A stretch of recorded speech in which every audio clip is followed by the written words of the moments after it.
Good morning at Hindi medium student. आज हम class में सामाजिक विज्ञान में पार्ट 1 भारत में ब्रिटिश सत्ता की स्थापना और उसके विस्तार के आगे के भाग में पढ़ेंगे कि ईस्ट इंडिया कंपनी का भारत के साथ व्यापार और व्यापारिक प्रतिस्पर्धा का प्रारंभ किस प्रकार हुआ। इसके पहले हम पढ़ चुके हैं कि भारत में व्यापार करने के इरादे से अलग अलग कंपनियां भारत आई, जिसमें पुर्तगाली, डच, फ्रांसीसी और अंग्रेज थे, जिसमें सबसे ज़्यादा शक्तिशाली कौन हुए? अंग्रेज हुए। अब 31 दिसंबर 1600 ईस्वी को ब्रिटेन की महारानी एलिजाबेथ प्रथम ने ईस्ट इंडिया कंपनी के भारत और पूर्वी देशों के साथ व्यापार के लिए 15 वर्ष के लिए एक अधिकार पत्र दिया। वहाँ की ब्रिटेन की जो महारानी थी एलिजाबेथ प्रथम, उसने ईस्ट इंडिया कंपनी के भारत में व्यापार करने के इरादे से क्या लिखा? एक चार्टर पत्र।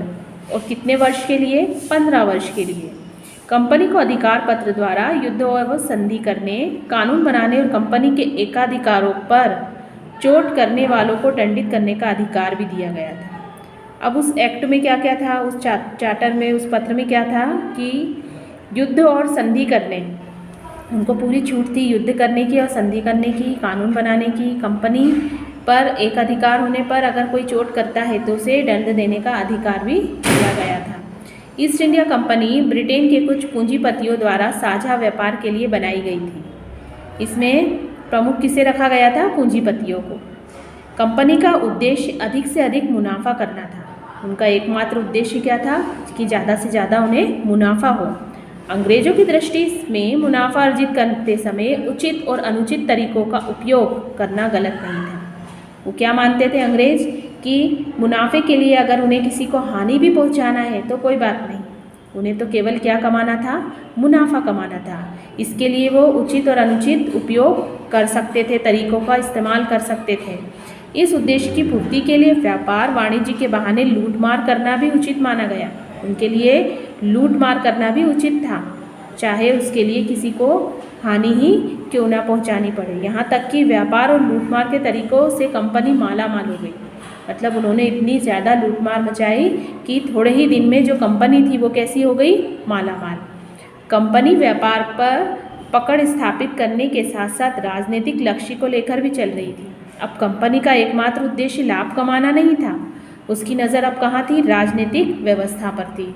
भारत की राजनीति कमजोरियों का अनुमान उनको हो चुका था। उन्हें पता था कि यहाँ के जो राजा है वो शासन के योग्य नहीं है और उनमें कुछ ना कुछ खामियां हैं, और उसी का फ़ायदा अंग्रेज़ों ने उठाना शुरू किया। अंग्रेज़ों को लगता था कि व्यापार से अधिक लाभ राजनीतिक सत्ता प्राप्त करने में है। अब उन्हें व्यापार तो करना ही था, उसमें लाभ भी कमाना था, लेकिन अब उनकी रुचि किस ओर बढ़ गई? राजनीति की तरफ। अब राजनीतिक कार्यों में भी वो हस्तक्षेप करने लगे। अब उनका लालच बढ़ गया और उन्हें क्या लगा कि सत्ता पर अधिकार करने से ज़्यादा लाभ होगा। इस लक्ष्य की प्राप्ति के लिए शीघ्र ही उन्होंने प्रयास करना भी आरंभ कर दिया। शुरुआत कहाँ से हुई? भारत में कंपनी के व्यापार का विस्तार। अब सबसे पहले तो उन्होंने अपनी कंपनी का विस्तार करना शुरू कर दिया, अपनी कंपनी को फैलाना शुरू किया। मगर भारत में उसको व्यापार को स्थापित करने के लिए उन्होंने कोठी यानी व्यापारिक बस्ती स्थापित करने में उनको जब सफलता नहीं मिली तो जहांगीर, जो उस समय मुगल शासक था, उसने 1613 ईस्वी में कंपनी को सूरत में कोठी स्थापित करने की अनुज्ञा प्रदान कर दी। अब उसने क्या आज्ञा दे दी कि आप सूरत में अपनी कोठी स्थापित कर सकते हैं और वहाँ से अपना व्यापार कर सकते हैं। इसके बाद कंपनी ने सर टॉमस रो को इंग्लैंड के राजा जेम्स प्रथम के दूत के रूप में मुगल दरबार में भेजा। अब इसके बाद क्या हुआ? जो कंपनी के सर टॉमस रो थे वो इंग्लैंड के राजा जेम्स प्रथम के दूत के रूप में कहाँ पर आए? मुगल दरबार में। सर टॉमस रो 1615 से 1619 ईस्वी तक मुगल दरबार में रहा। उस समय राजा कौन था? सम्राट कौन था? जहांगीर। मुगल साम्राज्य के विभिन्न भागों में व्यापारिक कोठियाँ स्थापित करने की अनुज्ञा प्राप्त कर ली। उन्होंने क्या मान लिया कि अब हमें कोठियाँ स्थापित करना है व्यापार करने के लिए, तो राजा को मनाने लगे और राजा ने उनकी बात भी मान ली, उस शासक ने, और उन्हें कोठियाँ स्थापित करने की आज्ञा भी, अनुमति भी दे दी। शीघ्र ईस्ट इंडिया कंपनी ने सूरत, सबसे पहले उन्होंने कहाँ कोठी स्थापित की थी? सूरत में। इसके अलावा आगरा, अहमदाबाद और भड़ोच में व्यापारिक कोठियाँ स्थापित कर दी। अब देखो, जो सूरत, अहमदाबाद और भड़ोच है ये कहाँ पर स्थित है? गुजरात में। जबकि जो आगरा है वो कहाँ है? उत्तर प्रदेश, यूपी में आता है। तो इन्होंने उत्तर भारत में अपनी अपनी कोठियाँ स्थापित कर ली। 1668 यानी 1668 में इंग्लैंड के सम्राट चार्ल्स द्वितीय का विवाह पुर्तगाल की राजकुमारी कैथरीना के साथ हुआ। विवाह में दहेज के रूप में उन्हें क्या मिल गया? मुंबई, यानी मुंबई। उस समय उसका नाम क्या था? बम्बई। 10 पाउंड वार्षिक लगान पर मुंबई ईस्ट इंडिया कंपनी को दे दिया गया और 1687 में कंपनी द्वारा सूरत के स्थान पर मुंबई को पश्चिमी तट की कोठियों का मुख्यालय बना लिया गया।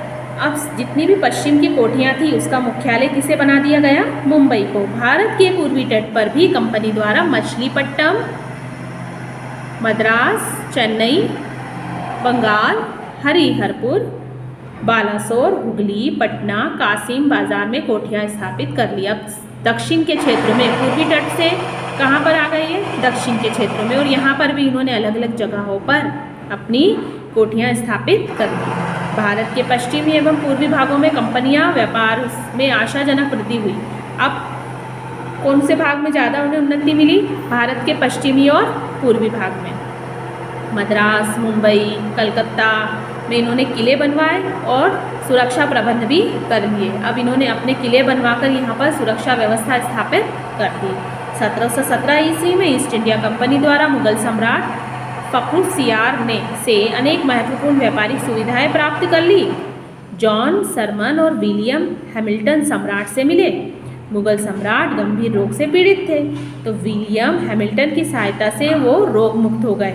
प्रसन्न होकर सम्राट ने कंपनी को 3 फरमानों द्वारा अनेक सुविधाएं प्रदान कर दी। उस समय उन्होंने फरमान जारी किया, जो क्या था वो पत्र, जिसमें 3000 रुपये वार्षिक के बदले कंपनी को बंगाल में बिना किसी कर के व्यापार करने का अधिकार मिल गया। कंपनी को कलकत्ता के आसपास के क्षेत्रों को किराए पर लेने की अनुमति भी मिल गई और साथ ही हैदराबाद प्रांत में कंपनी को सभी देनदारी समाप्त कर दी गई। जो भी उनकी देनदारी थी, उन पे जो कर्जा था वो सब समाप्त हो गया। अब कंपनी द्वारा मुंबई में टंकित सिक्कों का समस्त मुगल साम्राज्य में प्रचलन हो गया। शुरू कर दिया उन्होंने अपने सिक्कों का प्रचलन, और इस प्रकार भारत में कंपनी के व्यापार एवं प्रभुत्व में व्यापक वृद्धि हुई। इस प्रकार से उन्हें यहाँ से सफलता मिल गई। अब आगे का हम अगली वीडियो में पढ़ेंगे।